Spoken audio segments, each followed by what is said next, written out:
Place à présent à l'invité culture de la semaine.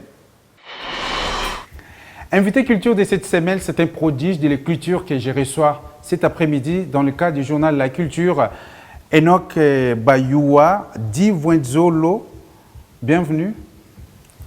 Merci. À 16 ans, on écrit 4. Comment on arrive à écrire 4 livres à 16 ans? On commence quand? Bon, vous savez, c'est un talent, et lequel talent est inné, donc voilà. C'est ma passion, l'écrit c'est ma passion, donc c'est quelque chose d'habitude, je le fais chaque fois. J'ai commencé à écrire à 13 ans sur le chemin de la vengeance, alors que j'étais encore en 3e littéraire. C'était un roman, hein? Effectivement. Ouais. Je lisais. Je m'étais inspiré de plusieurs livres avant de commencer à écrire sur le chemin de la vengeance, notamment du livre de Évariste Toumba-Bakulundé, Paix à son âme, le journal de Clara, je cite.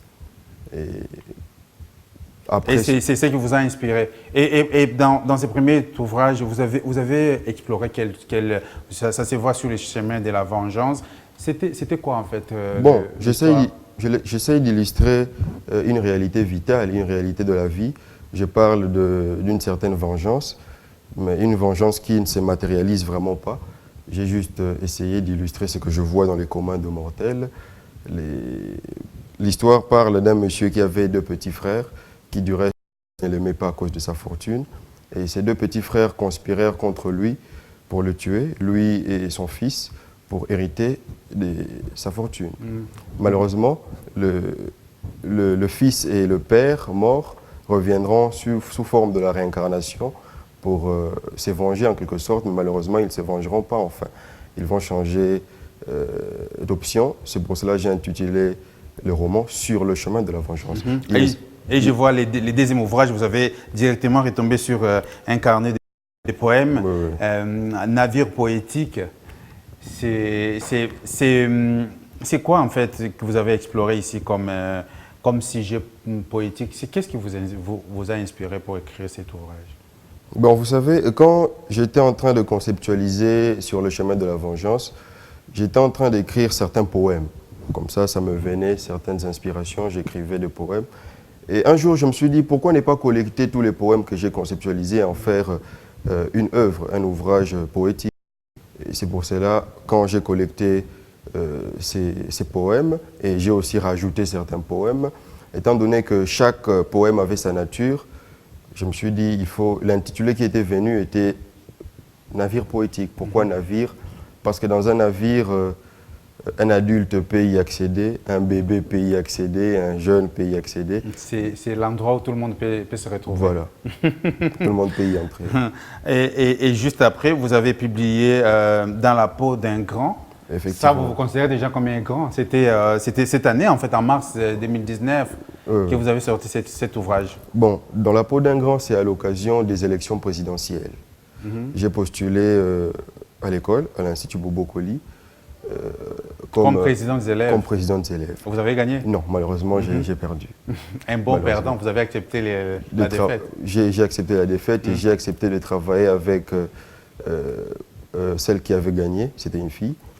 Voilà, c'est pour cela que j'ai illustré comme titre Dans la peau d'un grand. Parce que chaque candidat malheureux qui passait ne voulait pas entrer dans le gouvernement par peur, frousse, incompétence du nouveau gouvernement. Mais moi, j'ai accepté de pouvoir faire partie du gouvernement. Malgré que vous avez échoué, vous avez accepté de faire partie du gouvernement. Ça, c'est un bon exemple.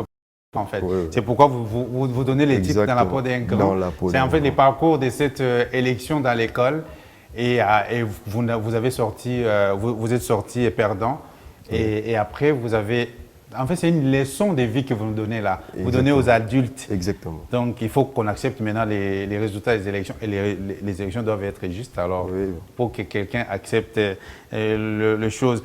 Et en juillet, donc en une année, déjà des ouvrages, personne ne vous arrête. Hein, et vous rebondissez encore avec un autre carnet de poèmes qui est Les regrets vitaux. Regrets vitaux. Regrets vitaux. Regrets vitaux, c'est ça. Regrets vitaux. Et c'est quoi en fait ici? Parce que moi, je n'ai pas encore lu tous ces ouvrages. Je vais vraiment m'y mettre pour commencer Bon, après avoir perdu aux élections présidentielles, tout naturellement, je devais beaucoup regretter. Ça devait me faire de la peine. Et j'ai écrit certains poèmes afférents aux élections présidentielles et ça ne pouvait qu'avoir une certaine nature de regret. Voilà. Donc, Regrets vitaux parle des élections présidentielles aussi, mais d'une manière poétique, avec des poèmes. Donc, tout ce que vous vivez du jour au jour, vous les transformez en écriture, si je peux Exactement. Personne ne peut vous arrêter. À 16 ans, vous avez déjà 4 ouvrages. Et la prochaine étape, c'est quoi? Bon, je prépare plusieurs autres ouvrages.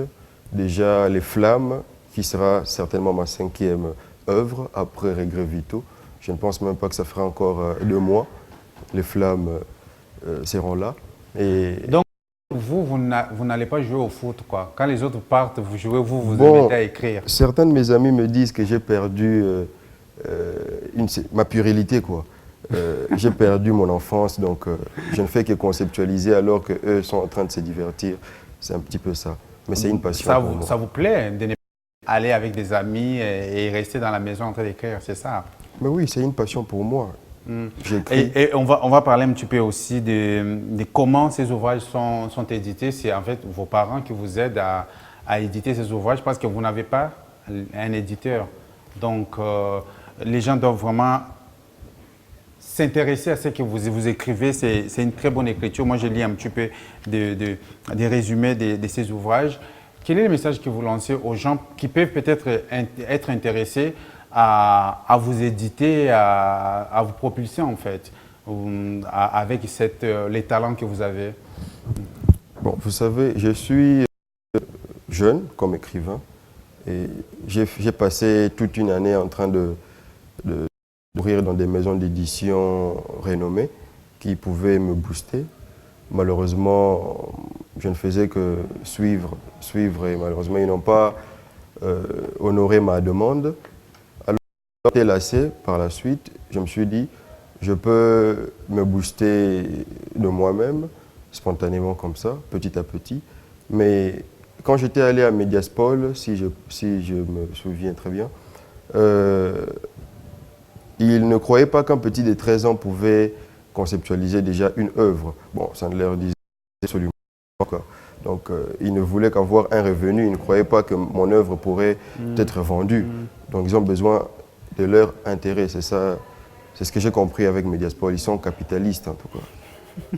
C'est un jeune qui dénonce là. Et comment les gens peuvent vous contacter pour peut-être acheter ces ouvrages? Comment vous contactent alors? Je donne le numéro, Oui. 089 12 57 223. Enoch Bayua Dimvoizolo. Merci beaucoup d'être passé sur B1. C'est moi qui vous remercie. Retenez bien son nom, Enoch Bayua Dimvoizolo, jeune écrivain, à 16 ans, il n'a pas encore son bac et il a déjà 4 ouvrages à son actif, des romans et 2 carnets de poèmes. C'était l'invité culture de la semaine.